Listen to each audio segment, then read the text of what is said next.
What's up everyone, and today we are making cast iron pizzas to die for, brushed with a garlic butter sauce, loaded with toppings. We got ground beef, we got fresh cut pepperonis, we got homemade sauce, we got onions and peppers, we got mozzarella cheese, fresh mozzarella cheese, and that crust is soft. I'm talking so soft. No flop on this pizza. Let's get to work. Like all good pizzas, we're gonna start with our dough. Go ahead and grab a large mixing bowl. I'm going to use my stand mixer, so I got my stand mixer bowl. And we're going to add 1 cup of all-purpose flour, add 1 packet of instant yeast, and I'll leave the ingredients below in the description. We're also going to add 1.5 teaspoons of white sugar, and we're going to add 3/4 teaspoon of salt. Now this next step is optional, but I like to season my dough. I'm going to add about a teaspoon of some fine garlic powder, same thing for some onion powder, and about a dash of some dried basil. Give that a little pre-whisk. Next we're going to add 3/4 cup of warm water, and I like to make sure mine is about 120 to 130 degrees Fahrenheit, and then we're going to add that to our bowl along with 3 tablespoons of some good high quality olive oil. I'm using my stand mixer, so I'm going to put my bowl in my stand mixer stand and attach the paddle attachment at first while I slowly add in 1 more cup of flour. Now once all our flour is mixed in and this just barely starts to come together, I'm going to scrape off my paddle attachment, add my hook attachment, and mix until it forms a cohesive sticky dough ball that pulls away easily from the side. Then I'm going to remove it from the hook attachment, grab a large mixing bowl, and generously drizzle in some olive oil, about 2 tablespoons. And you want to make sure the sides are evenly coated as well, so grab a brush or your hands and get in there. Grab your dough ball and add it to your bowl.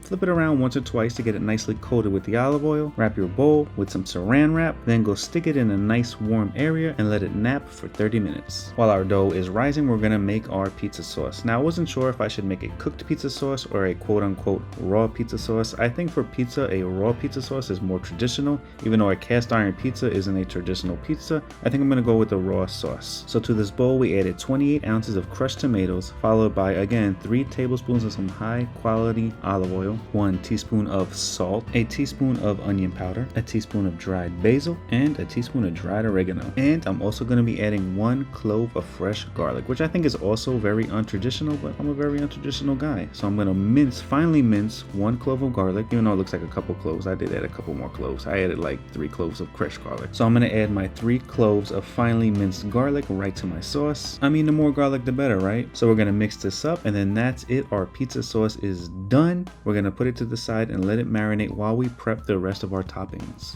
Speaking of which, for our next topping, I'm going to be browning up some ground beef. Now believe me, I really did debate with myself for a long time about whether or not I should cook the ground beef with the sauce and make a cooked sauce, add more flavor to the sauce, and do that instead of doing the uncooked raw sauce.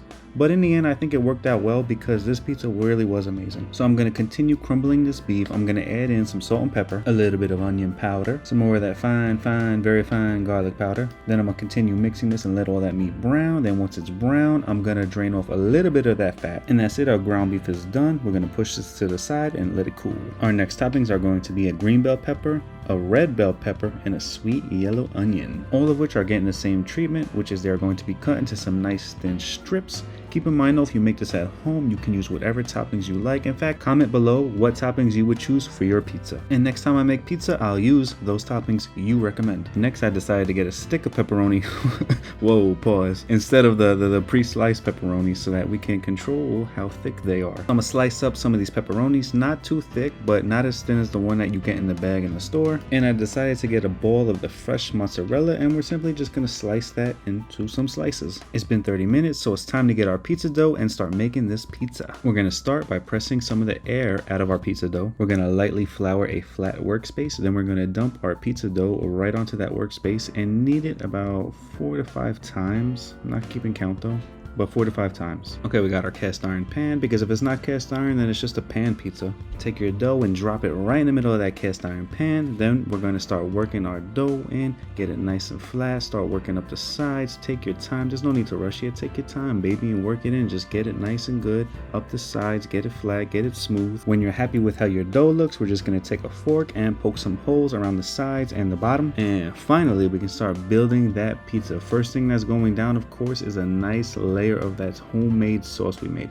Now, unlike a traditional pizza, which is going to be flat, you don't want to put a lot of sauce, but this, I feel like it needs a little bit more sauce, a little bit more than your typical pizza would get, so I'm gonna pile it on a little bit thicker than I normally would. Next is going to be a nice thick layer of that seasoned ground beef we made. Now don't skip either on the ground beef here, okay? When you think you got enough, put a little bit more. Next is going to be those onions, those green bell peppers, and those green bell red peppers.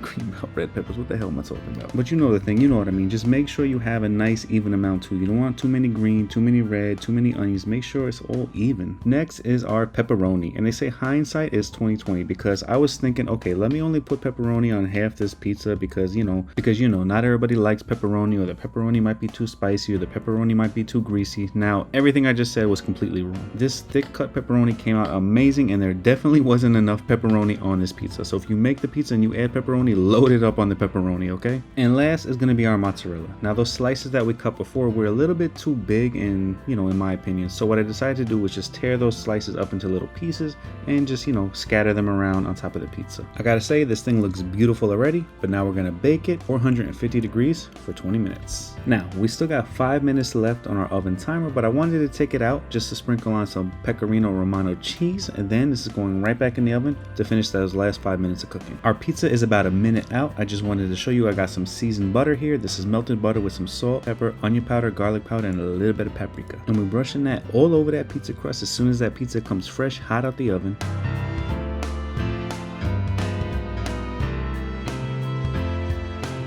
Now, one of my biggest concerns was actually worrying if I can get this pizza out of the pan in one piece, so I went around the sides with an offset spatula, and to my surprise, it came out pretty easy. Little flick of the wrist, and it came out in one piece. So I cut me a nice little decent piece, and I gotta say, I love the way this came out. I mean, I don't mean to toot my own horn, but I really love the way this pizza came out. Everything was nice. The cheese was nice and melty. The pepperoni was crispy.